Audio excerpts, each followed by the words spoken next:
What's up, Raiders? Bionic here. Welcome to another Raid Shadow Legends video. Guys, I called it. I'm so glad I waited. Here's the proof. We're gonna have a champion chase tournament start tomorrow in 20 hours or so.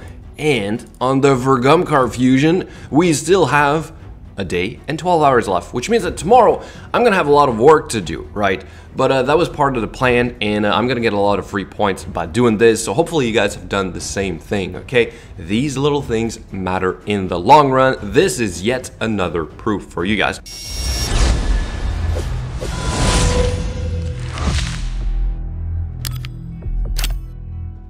But this is not what I really wanted to talk about today. Instead, I want to talk about, obviously, this post with the new champions, the new Halloween fusion. Am I excited? I don't know. Like, you guys need to let me know what you think in the comments below, but I'm not too excited about this champion. Number one, because he is undead. And I'm sorry, but we have enough undead already. So enough with the undead sort of Halloween themed champions or whatever. They should have, like, did something else, right? I don't know about you guys. Maybe you agree, maybe you don't, but anyway, I think there's too much. Still, let's go over their skills real quick in case you guys have not seen this already. Or maybe it's going to save you the trouble of having to go on their website, reading this post. So what this is saying is that it's patch 2.30, which is set to release probably before the end of the month, right? So we're going to get this new fragment fusion, Elegius, whatever. This undead champion magic support type. And we're also going to be getting this champion in here added to the game, little Miss Annie. Miss Annie, that's like League of Legends, right? So we're also going to get this one right here, Narma the Returned, which looks absolutely insane for the clan boss, by the way. We're also going to get Masked Fearmonger. This one is Night Rev, this one is Banner Lords, this one is Undead Hordes again. I mean, we have man, I don't know what they're doing. And then finally, we are going to get Lydia the Deathsiren in this patch release. So you have another week to complete Faction Wars. Pretty sure you're almost done with that. I know I'm not, so it's going to take a while before I actually get her. But we'll get to her kit in a second. First, let's do this guy right here, okay? Elegius, and then I'll zoom in on this for you guys.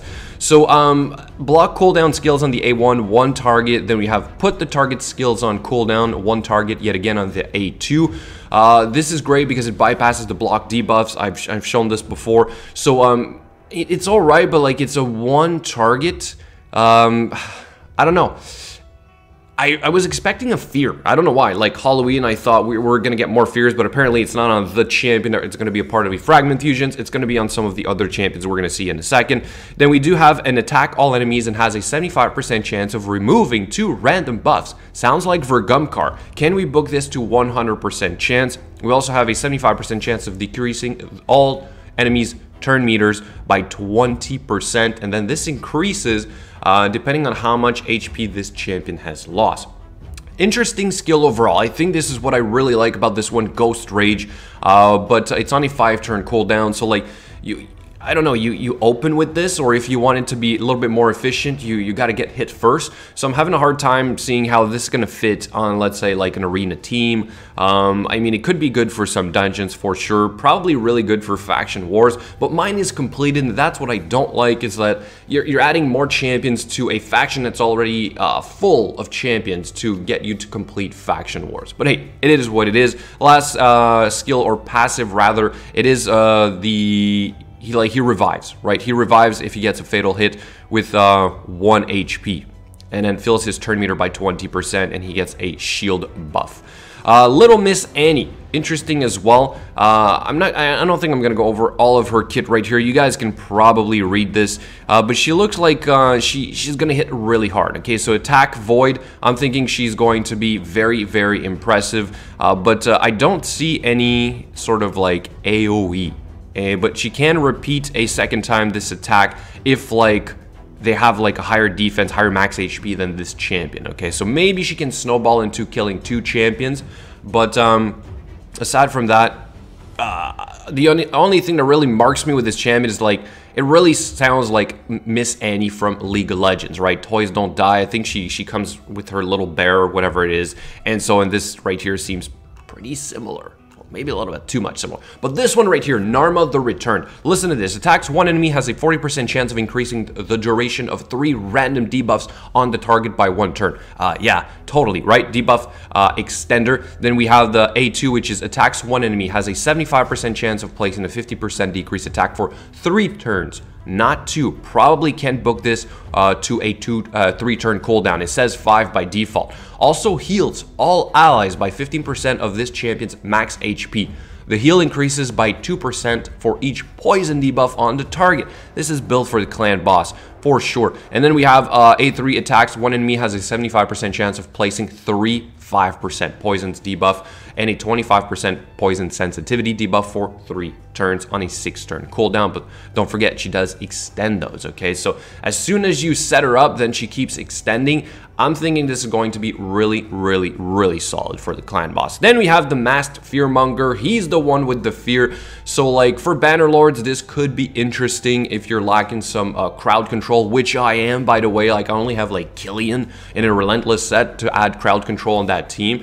So I'd love to, you know, have this guy as quickly as possible, but this is probably going to be random from shard pulls, so good luck on that one. But this guy has fear, true fear on the A1, and then it sort of like reduces the cooldown of his passive, and he will be getting a 50% turn meter increase on here whenever an enemy's HP drops below 20%. This is actually quite nice, right? So this guy can also maybe snowball in the sense to adding more crowd control. The A2 is a 75% chance of placing a fear, 30% decrease speed debuff for 2 turns. Then we have 75% chance of true fear debuff on 2 enemies if he kills someone. He is attacked. So I'm thinking he's going to hit hard, kind of like Brachus. I'm feeling this is a similar version of Brachus, but just an epic version for the Bannerlord. And finally, Lydia the Deathsiren. Look at that aura. We've seen her kit, but like look at that aura, 100% or 100, sorry, resistance for the arena, better than Sifi. I called it. I knew she was gonna have a pretty crazy aura, and they said they reduced it. You guys remember that post we talked about? So like, how much was this? Like 120? Like what were they thinking? But overall, the skills are quite the same, right? We saw this before. I'm going to quickly show it if you guys want to compare. So the only real thing that changed, or that I see that changed on paper, is the cooldown here. Instead of being 7, I believe, on the passive, nullification was 5. So nullification is still 5, but the passive is now 9. So I don't know if we're going to be able to book this to like less.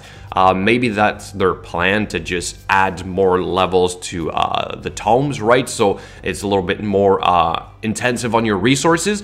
But overall, I mean, you know, she is what it is, which is a very overpowered champion. So obviously everybody that's going to get her is going to absolutely destroy the arena. This is going to be the new meta. So I mean, it makes sense, right? It's the big new prize after Arbiter completing Faction Wars. It's creating this big push for us to try and complete Faction Wars. I'm so close yet so far. But anyway, let's quickly go over her kit. Attacks all enemies, A2 here, for 75% chance of placing a 60% decrease debuff and 25% weaken.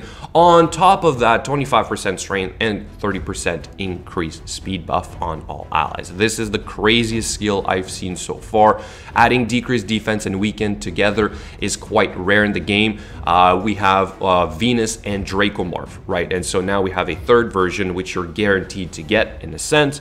So very valuable to have on any account. But then on top of that, you add these buffs right here, strength and increase speed. Also, we do have a one target, sorry, with us poison sensitivity, block buffs, and block cooldown skills for 2 turns.